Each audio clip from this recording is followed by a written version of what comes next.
ပြည်နယ်စစ်ဖွဲ့စည်းဝင်များအားလုံးကိုယ်စိတ်နှပြကျမ်းမာချမ်းသာကြစေကြောင်း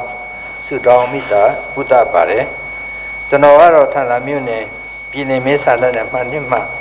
တွတ်တော်ကူလေဒေါက်တာမှုထံဖြစ်ပါတယ်ကျွန်တော်ဒီနေ့မေးခြင်းနဲ့မေးခွန်းကတော့ကျွန်တော်တို့ဒီထန်လာမြို့နယ်မှာကြုံထက်ကျွရွာဆိုတာရှိပါတယ်အဲ့မှာကြုံထက်ကျွရွာရဲ့တောင်သူလေသမား20ဦးဒီခုတ်ဝေးနေမှာအဲ့ဒီရပ်မှာလေက90ကျော်လောက်ကင်စားတော့နေရပါတယ်အဲ့ဒီအတွက်ဒီမြောင်းကူအားကူနဲ့ပဲသူတို့စူးစမ်းပြီးပေါ်ဆောင်ကြပါတယ်ပေပေါင်း6900လို့ရှိပါတယ်အဲ့ဒီနေရာဒီစကြက်မီလေးဖြစ်ပါတယ်ကျွေးနွားတွေကျစားတဲ့နေရာတွေဖြစ်တဲ့အတွက်အဲ့ဒီမြောင်းကခဏခဏပျက်စီးပါတယ်ခဏခဏပျက်စီးတဲ့နေ့စဉ်နေ့တိုင်းရွာသူရွာသားတောင်သူ20ဦး22ကလာနေ့တိုင်းလူပြင်ဆင်နေရပါတယ်ဒါကြောင့်မလို့အခက်ခဲဂျူနီယာတွေအတွက်စပြောရမှာလည်းပဲဒီလုံလောက်ဆောင်မရရှိမှုနောက်အဲ့ဒီပြင်ရတဲ့ဒုက္ခမျိုးစုံနဲ့ကြုံတွေ့နေရပါတယ်ဒါကြောင့်မလို့အဲ့ဒီရည်တွေမြောင်းကပိုက်လုံးဖြင့်လေးပေးရှင်းပြလို့ပေးရအစီအစဉ်ရှိမရှိလွတ်တော်ထားခြင်းမှာတစ်ချက်မြင်းများတင်ပြအပ်ပါတယ်ကျေးဇူးတင်ပါတယ်ကိုယ်စားတော်ကြည်မြင်းမြန်းချက်အားပြည်내အဆင့်အဖွဲ့အစည်းဝင်ကပြည်ကြပေးရန်ဖိတ်ခေါ်ပါတယ်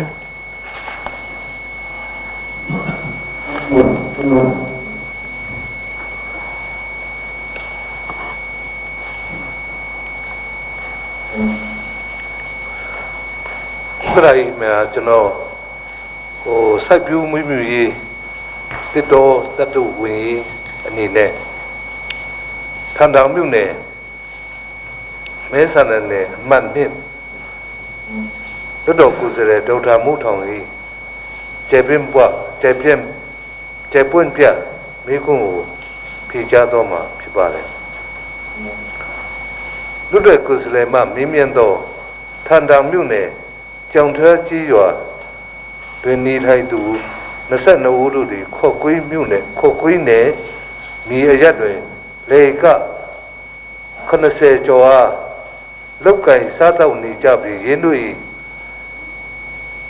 အတွက်ကိုအားဖြင့်ပြီး6900ရှိသောရေသွေးမြောင်းဆောက်လို့ကြပါတော့လေစကြစ်မြေအတွင်းကြောက်ရောက်၍ပြိဿာများမှဖြည့်ဆည်းခြင်းကြောင့်ခိတ္တခဏပြင်နေရပါသည်ထို့ကြောင့်ထုံရည်ဆက်ပြူရာတွင်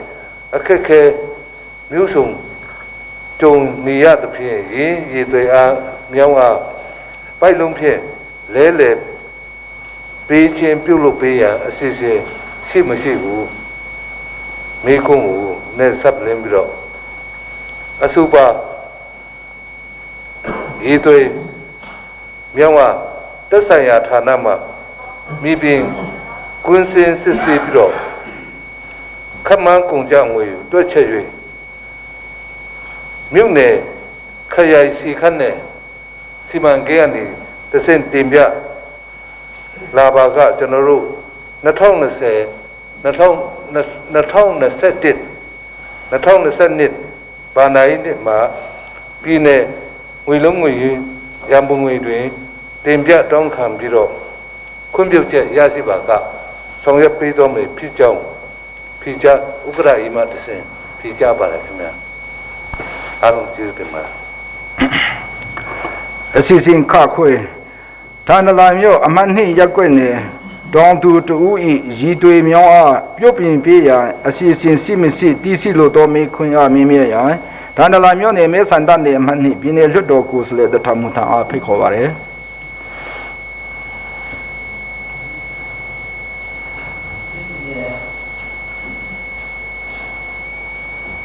သူတော်ကြီးဥက္ကဋ္ဌကြီးခင်ဗျာ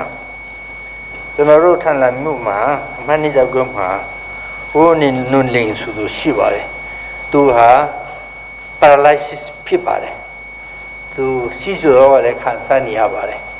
အဲ့တော့သူ့လေမြေတွေကို ကျွန်တော်တို့ဒီ2020ပြည့်နှစ်ဩဂုတ်လ20မှာပြင်းထန်စွာရွာသွင်းတဲ့မိုးကြောင့်အကုန်လုံးပျက်စီးသွားပါတယ်လေကြီးတွေမြောင်းတွေ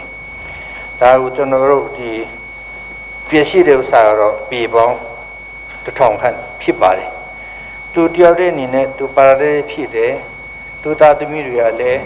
အာကိုလောက်တဲ့လူမဟုတ်ပါဘူးအဲ့တော့သူမျိုးသမီးနဲ့သူနဲ့ပဲဆိုတော့သူလည်းပဲမလို့မစားနိုင်ဖြစ်တဲ့အတွက်ဒီဥစ္စာကိုနိုင်တော်နေနဲ့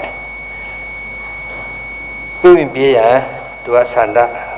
ရှိပါတယ်တောင်းခံခြင်းပါတယ်ခမန်းကြီးကိုကြောင်းဝေကိုသူခန့်တဲ့သူကပေါ့စစ်တဲ့ခါမှာတိုင်းတာတဲ့ခါမှာတင်းဆုတ်စေခန့်ကိုမဲလို့ခမန်းရပါတယ်ဒါကြောင့်မလို့အဲ့ဒီတွေမြောင်းကပြုတ်ပြင်ပြရန်အစီအစဉ်ရှိမရှိ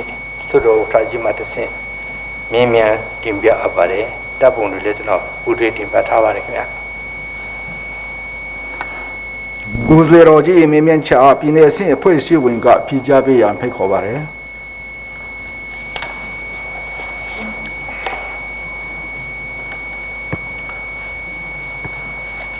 ဥက္ကရာကြီးခင်ဗျာကျွန်တော်ထန်တောင်မြို့နယ်အမတ်နေမဲဆန္ဒနယ်လွတ်တော်ကိုယ်စားဒေါက်တာမုထောင်မိခွန်းနဲ့ပတ်သက်ပြီးတော့ကျွန်တော်ချင်းပြည်နယ်အစိုးရစိုက်ပျိုးရေးမွေးမြူရေးတစ်တော်တတ်တူဝင်ရေးအနေနဲ့ဖြေကြားတော့မှာဖြစ်ပါတယ်ထန်တောင်မြို့အမတ်နေရက်ကွက်နေဦးနွန်လင်းကြီးလေကြီးတွေ့မြောင်းအားပြုပြင်ပေးရန်အတွက်ခမန်းချီကုန်ကြငွေကျပ်360ခန့်ရှိမျိုးခမန်းရသဖြင့်ရင်းကြီးတွေ့မြောင်းအားပြုပြင်ပေးရန်အစီအစဉ်ရှိမရှိနဲ့မိခွန်းနဲ့ဆက်လင်းပြီးတော့အစုပါလေယူတွေ့မြောင်းအားတက်ဆိုင်ရာဌာနမှမိပြင်ကွင်းစင်စစ်ဆေးပြီးတော့အမှန်တကယ်လိုအပ်မှုရှိပါကခမန်းကုန်ကြငွေတွက်ချက်ပြီးတော့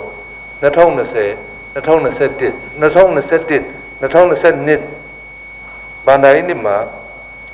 ပြည်နယ်ငွေလုံးငွေရန်ပုံငွေတင်ပြတောင်းခံပြီးခွင့်ပြုရန်ပုံငွေရရှိပါကဆောင်ရွက်တော်မူဖြစ်ကြောင်းဥက္ကဋ္ဌရေးရမှတဆင့်ဖြေကြားအပ်ပါတယ်ခင်ဗျာကျေးဇူးတင်ပါတယ်